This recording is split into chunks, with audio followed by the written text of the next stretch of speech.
ভারতের যে নতুন হাই কমিশনার দীনেশ ত্রিবেদী, তিনি বাংলাদেশে এসছেন পূর্ণমন্ত্রীর সমতুল্য মর্যাদা নিয়ে। এটা নিয়ে এখন একটা আলোচনা আসছে যে অন্যান্য রাষ্ট্রদূতকে বা হাই কমিশনারকে আমরা যেভাবে ট্রিট করতাম, যে প্রোটোকল দিতাম, তাকে কি একই ধরনের প্রোটোকল দিতে হবে, নাকি আসলে তাকে মন্ত্রী পর্যায়ে মর্যাদা যেহেতু আছে তাকে অন্য ধরনের প্রোটোকল দিতে হবে, তাকে কল করা কিংবা স্বরাষ্ট্র মন্ত্রণালয় সব কিছুর ব্যাপারে আলাদা কোনো নিয়ম তার করবে কিনা? প্রথম ব্যাপার হলো যে রাষ্ট্রদূতই। আচ্ছা, তার সরকার তাকে যেই পদমর্যাদাই দেখ, তিনি অ্যাম্বাসেডর এক্সট্রাঅর্ডিনারি অ্যান্ড প্লেনিপটেনশিয়ারি। তিনি যা বলবেন সেটা ভারতের কথা, এবং তিনি যদি কোনো ভুল করেন সেটা ভারতের ব্যর্থতা, ভারতের ভুল হিসাবে গণ্য হবে। তো ভারতের যে জনাব ত্রিবেদীকে বাংলাদেশের রাষ্ট্রদূত হিসাবে নিয়োগের যে সিদ্ধান্ত, সেটা কিন্তু ভারতের পররাষ্ট্র মন্ত্রণালয়ে যেই প্রক্রিয়ায় রাষ্ট্রদূত নিয়োগ করে তার সাথে কিন্তু খুব একটা মিল নেই। আচ্ছা, তারা প্রথমত চুক্তিতে কোনো রাষ্ট্রদূত একদমই নিয়োগ করে না, রাজনৈতিক নিয়োগ খুবই কম।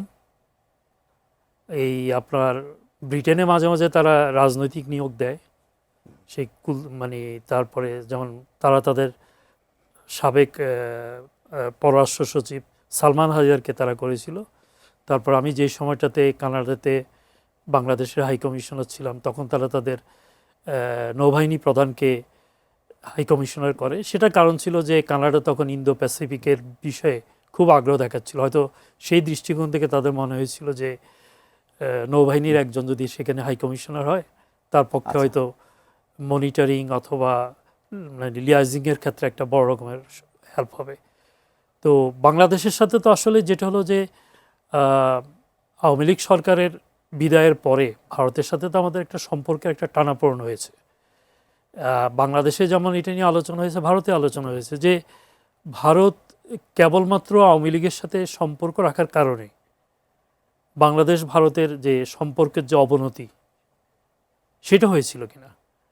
তো যেটা হয় যে আপনার আত্ম উপলব্ধির একটা ব্যাপার, হয়তো ভারতের পক্ষে মনে হয়েছে যে এখানে এই যে বাংলাদেশে যে রাজনৈতিক যে অস্থিরতা অথবা ভারতকেন্দ্রিক যে বাংলাদেশের রাজনীতি যে আবর্তিত হওয়া, সেটা হয়তো একজন রাজনীতিবিদকে রাষ্ট্রদূত হিসাবে পাঠালে সেটা ভালো হবে, হয়তো সেই দৃষ্টিকোণ। এবং আরেকটা ব্যাপার হলো যে আপনার আমার ওইটা একটা ধারণা, আমি জানি না এটার পিছনে কোনো কাজ করেছে আর কোনো বিবেচনা কাজ করেছে কিনা, যে বাংলাদেশের প্রতিবেশী যে দুটো রাষ্ট্র, দুটো ভারতীয় প্রদেশ, একটা হলো ওয়েস্ট বেঙ্গল আর একটা হলো আসাম, আরও আছে, যেমন ত্রিপুরা আছে, মিজোরাম আছে, নাগাল্যান্ড আছে, কিন্তু যেই দুটি প্রদেশ নিয়ে প্রায় আমাদের ওই দুই প্রদেশের মুখ্যমন্ত্রী বিভিন্ন বক্তব্যে বারবার আমরা ব্যথিত হই, বারবার আমরা ক্ষুব্ধ হই। এখন বাংলাদেশে একজন পলিটিশিয়ানকে, মন্ত্রী পদমর্যাদা একজন পলিটিশিয়ানকে পাঠানোর মাধ্যমে ভারত কি তার ওই দুই মুখ্যমন্ত্রীকেও এক ধরনের হয়তো নিয়ন্ত্রণে রাখার চেষ্টা করবে কিনা।